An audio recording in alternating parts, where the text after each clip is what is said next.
नमस्कार, आप देख रहे हैं साधना न्यूज। मैं हूं आपके साथ नेहा और बुलेटिन की शुरुआत लोकसभा चुनाव के तीसरे चरण के रन में आज 93 लोकसभा सीटों पर वोटिंग जारी है। बता दें कि 11 राज्य और एक केंद्र शासित प्रदेश की सीटों पर वोटिंग जारी है। तीसरे फेज की अगर हम बात करें तो 1352 कैंडिडेट्स मैदान में है, जहां 1229 पुरुष और 123 महिला उम्मीदवार चुनावी मैदान में है। मध्य प्रदेश की अगर हम बात करें तो यहां पर सीधा मुकाबला मामा, महाराजा और राजा की किस्मत दांव पर लगी हुई है। तो वहीं महाराष्ट्र का अगर जिक्र करें तो ननद भौजाई दोनों चुनावी मैदान में है। गुजरात की अगर बात करें तो गांधीनगर सीट से गृहमंत्री अमित शाह और यूपी के मैनपुरी से पूर्व सीएम अखिलेश यादव की पत्नी डिंपल यादव भी चुनावी मैदान में खड़ी हुई है।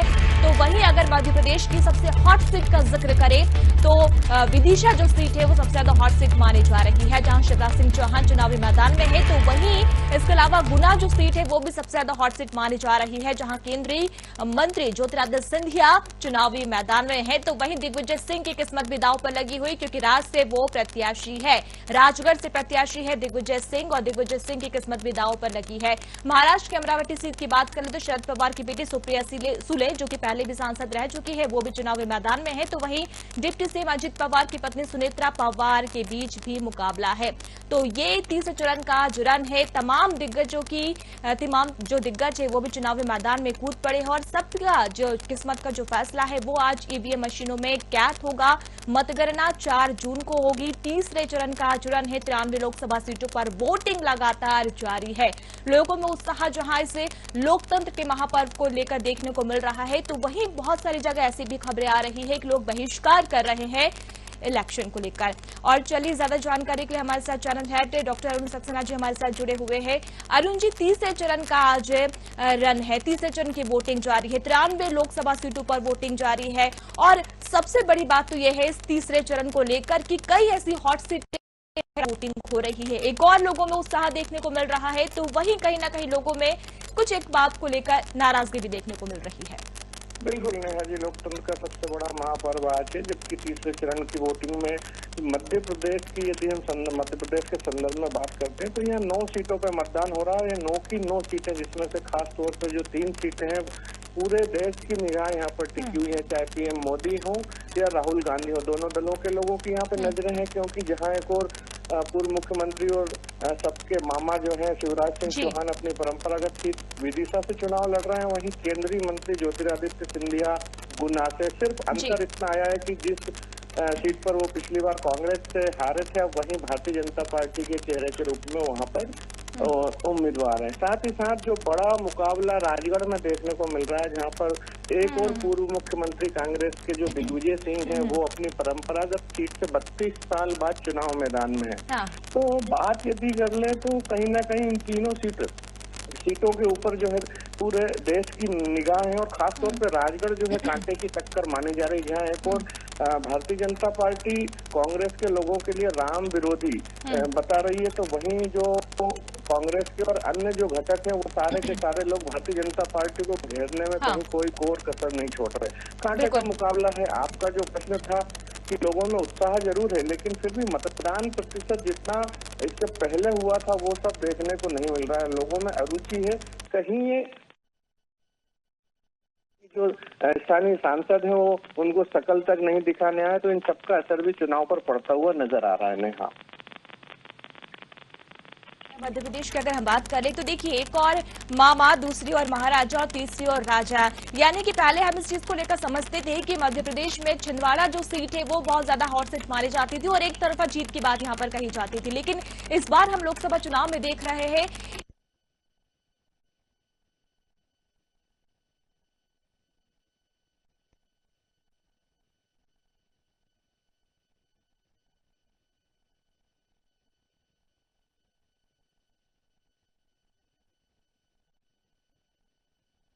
फेज इसलिए महत्वपूर्ण है क्योंकि ये 3 हॉट सीट मध्य प्रदेश के इस बार इस चरण में है। अगर हम वोटिंग की बात करें तो देखिए, प्रचार भी बहुत तेजी से पूरे परिवार के साथ पहुंचे प्रचार के लिए। वहीं दूसरी ओर हमने देखा कि दिग्विजय सिंह भी कर रहे हैं, और मामा के लिए प्रचार की तो कोई बात ही नहीं है। बिल्कुल निश्चित रूप से यहाँ पे प्रचार में कहीं कोई कोर कसर नहीं छोड़ी है। दोनों ही दलों ने अपनी अपनी पूरी ताकत झोंक दी है। यदि बात गुना की करें तो वहाँ जो ज्योतिरादित्य सिंधिया है केंद्रीय मंत्री, उनकी माताजी का स्वास्थ्य इसी चुनाव प्रचार के दौरान ठीक नहीं था और प्रचार थमने के एन वक्त पहले उनको पूरा अपना प्रचार छोड़कर दिल्ली भी जाना पड़ा था। तो ऐसे में एक चूंकि माता जी की उनका स्वास्थ्य ठीक नहीं, तो सिंपैथी की लहर उनके लिए यहाँ पर काम कर सकती है और यही सब कारण जो है शिवराज सिंह के लिए देखने को भी मिलेंगे, क्योंकि उनके साथ जनता को इन चीजों से मतलब नहीं है। कहीं ना कहीं जब विधानसभा चुनाव हुए थे तो उसका जो मुख्यमंत्री पद का दावेदार माना जा रहा था शिवराज सिंह चौहान को, और उनको जो है केंद्रीय नेतृत्व ने जो है अलग थलग रखा था। तो ऐसे में एक सिंपैथी की लहर उनके प्रति भी बनती हुई नजर आती है। बाकी यदि राजगढ़ की बात करें तो यहाँ पर बहुत ज्यादा विरोध है जो वर्तमान निवर्तमान सांसद है रोड़मल नागर का, लेकिन वहीं दिग्विजय सिंह चूंकि उनकी कर्म भूमि रही है, तो ऐसे में जो ग्रामीण क्षेत्र के मतदाता है उनके पक्ष में अभी रुझान उनका नजर आता प्रतीत हो रहा है। नेहा जी बिल्कुल अरुण जी, मैं अगर विदिशा के जैसा हमने जिक्र किया, विदिशा की अगर मैं बात कर लूं तो कहीं ना कहीं देखिए शिवराज सिंह चौहान यहाँ पर खड़े हुए हैं, पूर्व मुख्यमंत्री रहे हैं, सबके लाडले रहे हैं और कहीं ना कहीं उनको लेकर माहौल भी है। लेकिन हम इसके विकास की बात करें, क्योंकि देखिए जो ये वाला जो चुनाव है 400 पार की बात यहाँ पर कही जा रही है, लेकिन लोगों में कहीं ना कहीं विकास को लेकर भी निराशा विदिशा सीट पर देखने को मिल रही है। कहा गया है कि इससे पहले जो सांसद थे वो कभी क्षेत्र में नहीं आए, चुनाव के पहले आए, कोई विकास काम नहीं हुआ, कहीं ना कहीं निराशा लोगों में देखने को मिल रही है। गुना की अगर हम बात कर ले तो देखिए सांसदों को लेकर, मंत्रियों को लेकर एक बात कही जाती है कि हमें कुछ भी अगर काम करवाना हो तो हमें सीधे दिल्ली जाना पड़ता है, क्षेत्र में आते नहीं है, सांसद नहीं आते, विधायक नहीं आते हैं। और विदिशा की सीट की अगर हम बात कर रहे, हॉट सीट जरूर मानी जा रही है, एक तरफा यहाँ पर नतीजे देखने को मिल रहे हैं अगर मैं गलत नहीं हूं अरुण जी, लेकिन जो समस्याएं यहाँ पर है वो लोग सामने लेकर नहीं आते, और लेकर आते भी है तो उनका समाधान नहीं होता। यही वजह है कि निराशा लोगों में बहुत ज्यादा देखने को मिल रही है।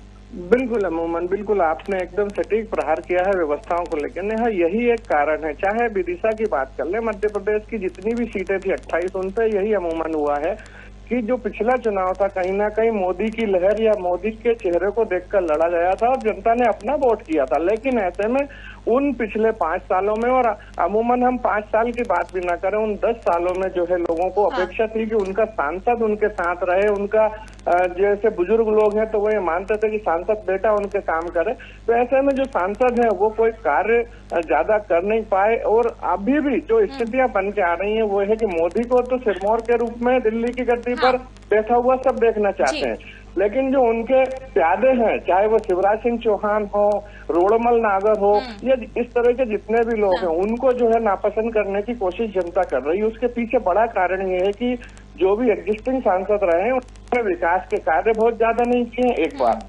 दूसरी, कई जगह तो ऐसी स्थिति बन रही है कि जो पिछले 10 सालों में सांसद निधि होती है 1 करोड़ रुपए प्रति वर्ष के हिसाब से, तो वो सांसद निधि लोग खर्च नहीं कर पाए हैं। कोई जवाब देते हुए नहीं बनता है। राजगढ़ के सांसद रोड़मल नागर से एक स्थानीय पत्रकार ने जब ये प्रश्न किया कि आप अपने द्वारा कराए गए कोई 5 कार्य बता दें, तो वो बगले झाँकते हुए नजर आए। तो ये नाराजगी यहाँ देखने को मिल रही है। हाँ बिल्कुल। इसके अलावा अरुण जी, हमने जैसे बात की विकास की, अगर हमने बात की और लहर की हमने बात की, हमने दूसरा इससे पहले का जब चुनाव देखा था, पहली बार प्रधानमंत्री नरेंद्र मोदी पीएम बने, उसके बाद 2018 का हमने चुनाव देखा, कहीं ना कहीं एक लहर थी, इतनी ज्यादा लहर थी कि लोगों में उत्साह था, और बहुत सारे हमने ऐसे कैंडिडेट्स उस वक्त देखे जिनको कोई जानता भी नहीं था, जिनका पार्टी से भी कोई सरोकार नहीं था, लेकिन वो जीत कर आए, सांसद बने। वजह सिर्फ थी कि मोदी लहर थी।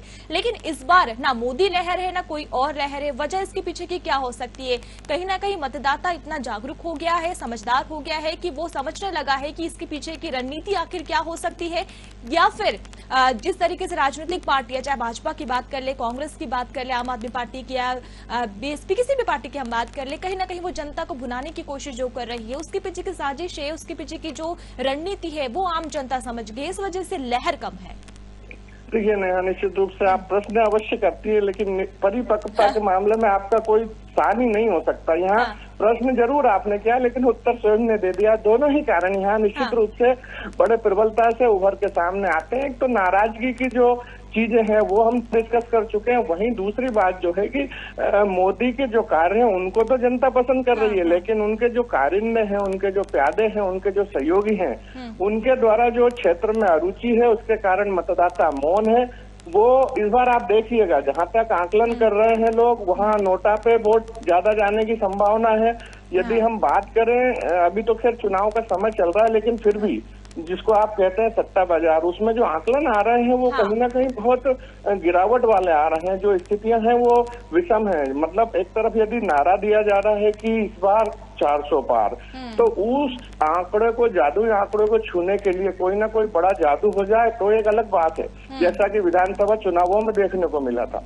अपितु तो स्थितियां बड़ी विकट और गंभीर नजर आती हैं।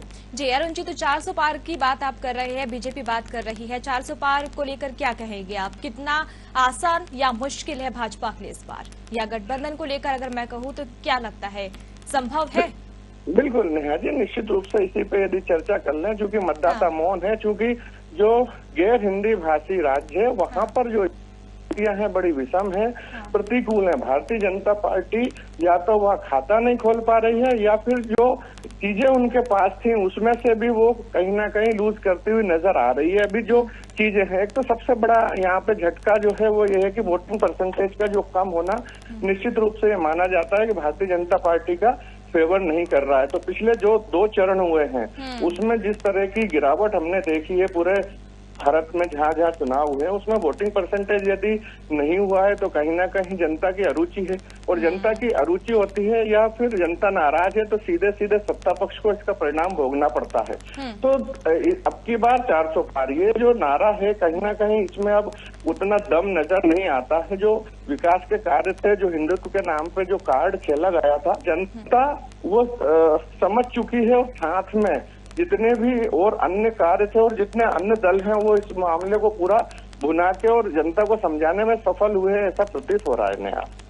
बिल्कुल अरुण जी, और यही कुछ स्थिति हमने विधानसभा चुनाव के दौरान देखी थी, और नतीजे हमने देखे थे कि कई ऐसे राज्य जस्ट उसके उलट थे। चाहे मुख्यमंत्री की पद को लेकर बात कर ले या फिर हम मतदाताओं को लेकर बात कर ले, जनता उस वक्त भी मौन थी, मतदाता उस वक्त भी मौन थे, लेकिन जो नतीजे थे वो कहीं ना कहीं उन्होंने वही किया जो उनके मन में था। मध्य प्रदेश की अगर मैं बात कर लूँ स्पेशली, तो लाडली बहना, जैसे हमने उस वक्त जिक्र किया था, लाडली बहना योजना एक बहुत बड़ा ट्रम्प कार्ड यहाँ पर बन के आई थी, और उस वक्त भी महिलाएं जो थी वो चुप थी, शांत थी। मतदाता अपने घरों से निकला, उनसे जब भी हमने बात करने की कोशिश की उन्होंने कुछ नहीं कहा, लेकिन नतीजे थे वो बहुत चौंकाने वाले रहे थे, और इसी का असर कहीं ना कहीं इस बार हम देख रहे हैं कि लोकसभा चुनाव में भी देखने को मिलेगा। और यही वजह है कि मामा का समर्थन यहाँ पर हो रहा है।